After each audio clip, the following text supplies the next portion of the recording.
Türkmenistan ve Özbekistan, Afganistan'a insani yardım sağlamaya devam edecek. Türkmenistan ve Özbekistan, Afganistan halkına insani yardım sağlamaya, bu ülkede önemli sosyoekonomik ve altyapı projelerinin uygulanmasında birbirleriyle aktif olarak etkileşime girmeye devam edecek.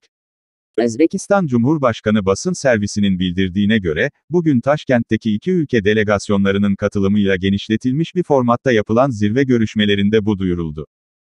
Görüşmelerde, Afganistan'daki barış ve istikrarın tüm Orta Asya bölgesinin sürdürülebilir kalkınmasının garantisi olduğu belirtildi. Berdimuhamedov ve Mirziyoyev ayrıca, BM, BDT, AGİT, ECO, İT, Türk Dili Konuşan Ülkeler İşbirliği Konseyi ve diğer uluslararası yapılar da dahil olmak üzere uluslararası arenada yakın diyalog ve girişimlerin ortak tanıtımının sürdürülmesinden yana konuştular.